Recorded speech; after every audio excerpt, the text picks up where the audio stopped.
it's 𝐿 and welcome to my channel. In today's video, I'm going to be showing you all how to create an aesthetically pleasing brunch at home. But first, if you're not already subscribed, go ahead and hit that subscribe button down below and help me reach my goal of 1,000 subscribers by August 31st. I appreciate you guys so much. So let's accomplish this goal together. Okay, now back to the brunch. If you didn't already know, I am the brunch queen. The brunch queen.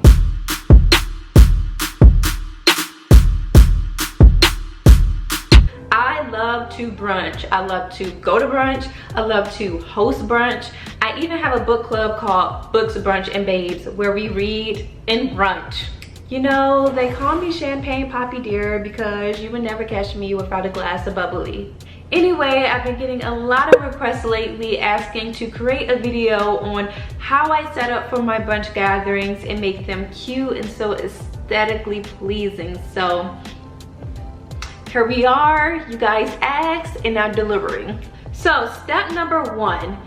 Decide on your party size.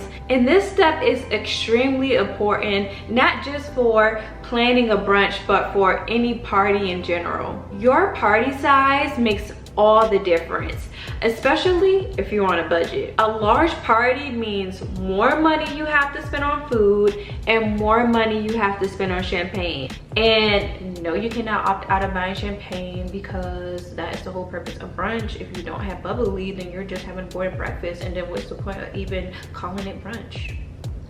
So plan your party size accordingly.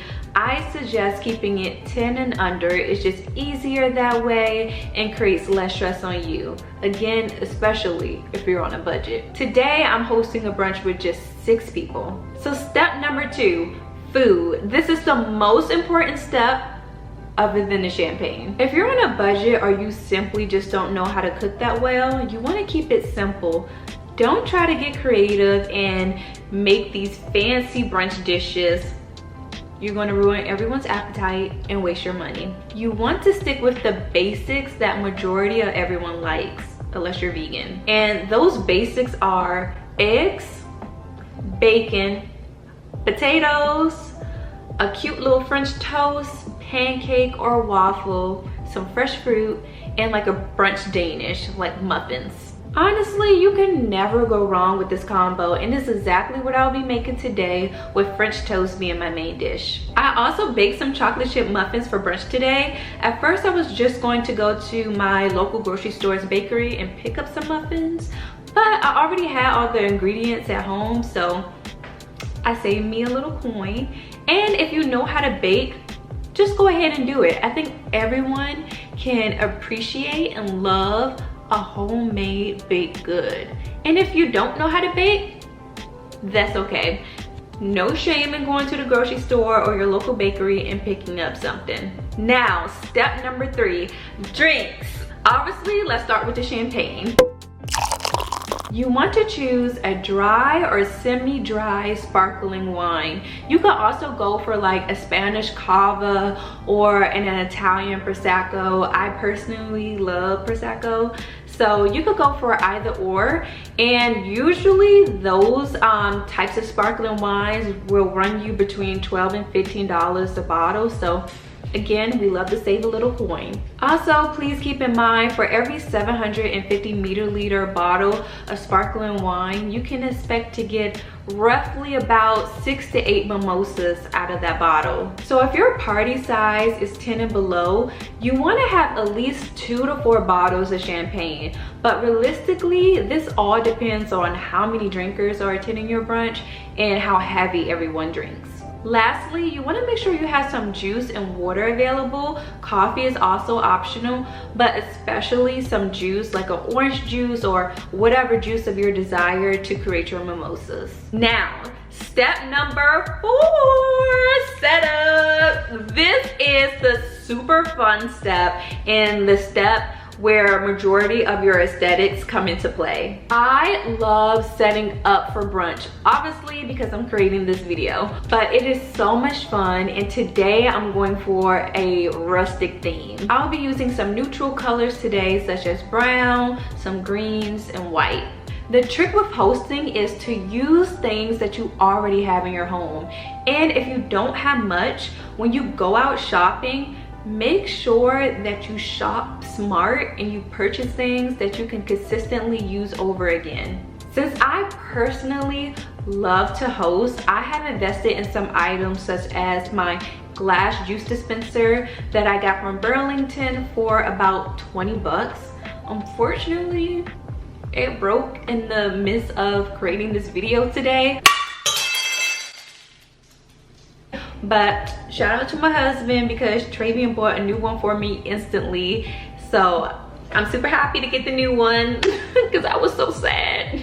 But anyway, the second item that I've invested in is some glass carafes, and I got those from TJ Maxx for, I want to say $5 a piece, and those are like 2 items that are worth buying for the perfect brunch aesthetic. And lastly, I've also invested in a cheese board. The one I got is from TJ Maxx, and it rotates, like you could spin it, which is pretty dope, and it was about 16 bucks. So these are just a few examples of some staple items that you want to have in your home, and you can find them at reasonable prices. To set the table, I'm going to use a neutral light brown colored tablecloth, and for my centerpiece, I'm going to use these white flowers that I got from Trader Joe's for about 6 bucks. I also found these very cute white paper plates and napkins that say "Eat" on the front from TJ Maxx. The plates were about $4 and the napkins were about $3. For eating utensils, I found this really cute gold knife, fork, and spoon set from Target that was $5. And I also found these very cute sparkling gold cups that were from Target as well, and they were $5 too. And they matched the aesthetic perfectly. For display, I'm adding my knives and forks inside these mason jars that I already own. I won't be needing the spoons for brunch today. And I'm also gonna add this brown rope around the top edge of my mason jar. I actually had this rope from my wedding 2 years ago. It was decor that I never used, so I added it around the edge of my mason jars today to create that more rustic theme look. Moving along to the food, I used these light brown bowls and trays that I have. I ended up putting my scrambled eggs in one bowl, my fruit salad in one bowl, my potatoes in one bowl, and my French toast on one tray and the bacon on the other. I also have these brown bamboo serving utensils that I got from, you guessed it, TJ Maxx, and they were about $3 or $4. So I used those today to serve the food because they match the aesthetic perfectly.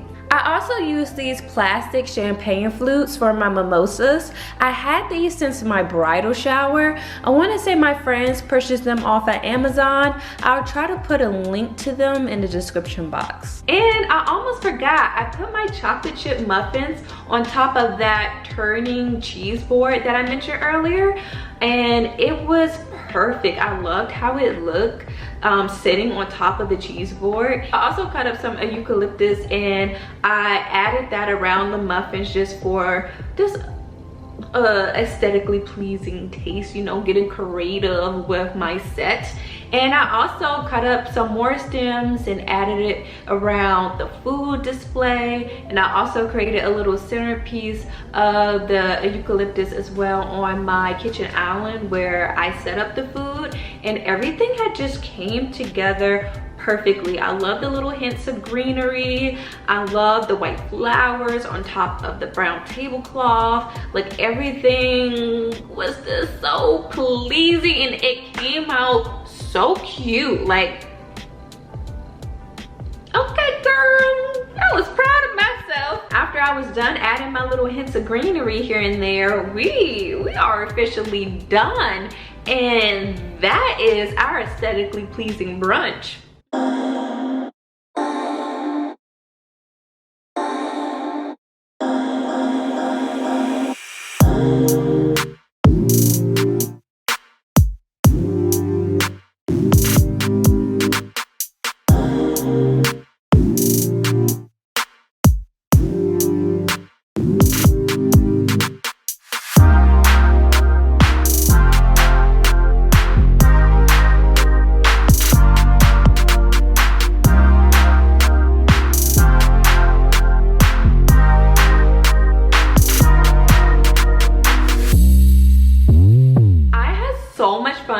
planning and hosting this brunch today, like the setup had my heart bursting with joy. So hopefully it met you guys' expectations as it did for me. The aesthetics, they were on point. If you don't agree, then I don't know what to tell you, because that was a beautiful brunch. Thank you guys so much for watching, and if you like this video, please give me a big thumbs up. You know what to do. Go ahead and click it. Do it now while I'm talking. It's down there. And while you're at it, also comment down below if you would like to see a more detailed video of me cooking a specific brunch meal and what exactly you would like that to be. And until next time, I love you guys, I appreciate you, and I will see you in my next video. Bye.